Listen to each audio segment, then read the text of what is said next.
What is good, YouTube? Quinway basketball analysis coming to y'all with a quick video. Today we're gonna talk about the Milwaukee Bucks possibly getting Bogdan Bogdanovic, a guy that has become a pretty decent scorer and excellent shooter in today's NBA. You have the Kings that already have Buddy Hield. He's unhappy. He wants out. He wants to be traded. And now you have Bogdanovic, another guy that you have to pay a significant amount of money. And you have both of these guys that play the same position, and they both are going to be paid significantly, for a team that is not even that good. I like what the Kings have done when it comes to garnering the talent, but they're not an elite or a great team either with both of them. So they're in a tough situation. I personally feel that they should probably let both of them go and try to get one of a guard, kind of like Aaron Neesmith, to really, give them that rookie scale contract and a guy that can still shoot. He might not be nowhere near as good as Buddy Hield or Bogdanovich, but he will be on a cheaper contract, and he still has shown that he can be a great shooter. And you're paying him a rookie scale contract compared to paying these guys 20 plus million a season. But even though I do think Buddy Hield will be gone, that will open up an opportunity for Bogdanovich to be a full time starter, and he will be happy because of that. Plus, he does fit what they're trying to do offensively, but they're still not going to be one of the best teams in the West because they just don't have the talent, and the talent that they have is good, but it's just not good enough to be a competitive team. And even if they're a competitive team, and they are good enough to make it to the playoffs, they're a first round exit. And I don't really see that changing too much because now they're good enough to make the playoffs at best, but they're not good enough or bad enough to be a lottery team and get a franchise altering player because their team is pretty decent at this point, which means they basically in no man's land. They can't really get significantly better unless they trade, which would be the only reason why you would want to keep a guy like Buddy Hield and Bogdanovich, to use them as assets to get other players on this roster, because if you lose them for nothing, obviously you get nothing in return but cap relief. But as we done seen in Sacramento, they don't really have an opportunity to get superstars because they prefer to go to other teams, which means they either going to have to trade for them or draft them. And that's how they basically got their roster, traded for Harrison Barnes, trading for other players, drafting Bagley, drafting Fox, and that's how they ended up in a situation where they was running up for an eighth seed, which is an improvement to where they was before, but they still in a situation where they're not good enough to really be a contender or even an elite team. And if they really want to get over that hump, they're going to have to trade some of their assets to cash in on a superstar.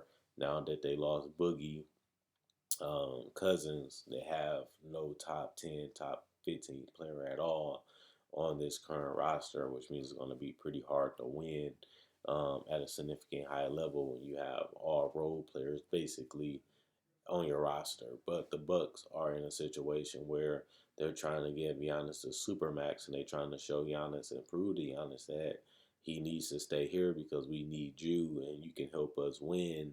And he's in a tough situation. Do he want to stay loyal and continue his legacy with the Bucks, or do he want to go to a different team that gives him a better chance of winning titles in the future? Which, because we don't know what team he's going to go to, that's going to be probably the most interesting thing for the Bucks. Obviously, they'll make the common sense thing, which is to offer Giannis the super max, but at the same time, he still will have to want to sign it, and he has shown no sign of really being urgent and really, really wanting to sign that super max deal just yet. And that's going to be the sad part about the Bucks, because then you have one season of Giannis, and then he can go anywhere he wants to, and then you lose him basically for nothing. And obviously, you'll want to trade or try to get a guy like Bogdanovich just because he is a shooter.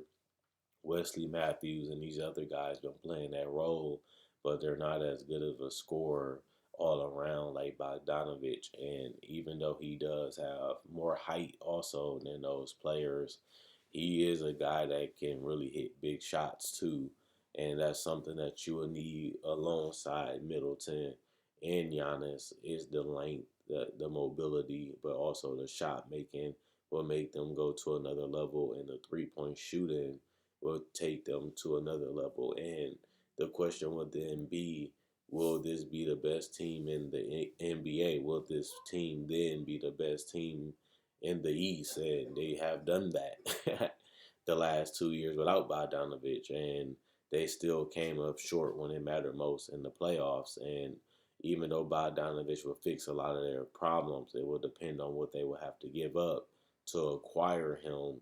And I don't really think they're going to give up anything significant. And as long as they got Giannis and Middleton, they're going to be one of the best teams in the East. But that shouldn't be the goal anymore because you have done that. The goal should be winning titles. And that's what's going to keep Giannis here. And that's what he's going to be leaving for. And I don't think getting by Donovich is going to make them the team to beat. I don't think getting by Donovich is going to make them, it'll make them better, but I don't think that it'll make them the best team. It's a lot of other teams that hasn't traded. There's a lot of other teams that haven't went through free agency. There's a lot of other teams that can make moves during the trade deadline to usurp a team like the Bucks, and that will even make it tougher because the Bucks will not have no flexibility or no cap space to really improve after they get Bogdanovich, as you will have to pay him a significant amount of money, which would be basically a sign and trade, and then you'll be locked in to that roster without really that much room to wiggle or move to get better. So this is a move that helped them go all in with their duo, and then they will have to just live with the results of what they can do as a team. And even though they are one of the best teams in the regular season, they need to take it up a notch in the playoffs. And Bogdanovich could help that. But also, the East is going to be even tougher if everybody stay healthy. And they didn't even make it out of the second round this season. And on top of that, they only won one game against the Heat. And the NBA and the Eastern Conference is only going to get tougher next season. So the move will make them better. The move will make them tougher, but the move may not make them the team that they will need. It's not the acquisition that they need to become the best team in the entire NBA and be the favorites for the title. And I think that that's what they need to do. If they're going to make a move, they need to go all in and try to win a title with Giannis this year. And I don't see Bogdanovich being that guy that gets them over that hump, honestly and truthfully. And that just the God honest truth as a guy that lives right by Milwaukee, a guy that has seen this team over years.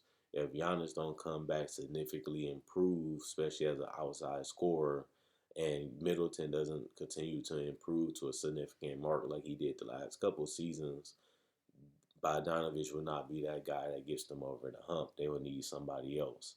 And that's going to be the toughest thing to do. And that's going to be the toughest thing to find. And if they can't find it, they'll be losing Giannis in free agency next season. But we'll see what happens in free agency this year. If Giannis signs a super max, they don't have to really have as much pressure because they will have him for multiple years. But if he doesn't sign a super max, he putting their face right to the fire and forcing them to make moves to go all in on the title this year, which I give the Bucks credit. They have done that the last 3 years. They just haven't been able to get over the hump and even get to the finals. And that's what I'm saying. They had got put out by the Raptors. They didn't even make it to the finals 2 years ago with Brogdon. And then this year they lose Brogdon and get more depth, and they don't even get to the Eastern Conference Finals. So the Bucks are further away than people think. You look at their record and stuff like that, and you think that they almost there. But when you look at what they do in the playoffs, they still have a lot more work to put in and a lot more growing to do if they want to be a title team this up and coming season. So let me know what you guys think. Should they get Bogdanovich? Will he be the missing piece? Is I'm wrong on him? Or do you think that Bogdanovich will be an upgrade? But since every other team is coming back healthy, they're just in the middle of the pack as being one of the best teams in the NBA, but not the best team in the NBA when it comes to having the best chance to win a title? Or do you think that they shouldn't go for Bogdanovich? They should try to go for that third all-star caliber player and go all in with that just to impress Giannis and to get him to want to sign the Supermax. Then on top of that, they'd be probably the favorites to win after they make the acquisition if they can keep Giannis and Middleton together. So whatever you think, let me know in the comment section below. Also, like this video. Thanks for everybody that liked it. Also, share. That allows me to reach more people. The more you share, the more it can help the channel grow. That's a small thing I asked you guys to do, and I appreciate that for the people that do it. Also, check out my website, analysisplayground.com.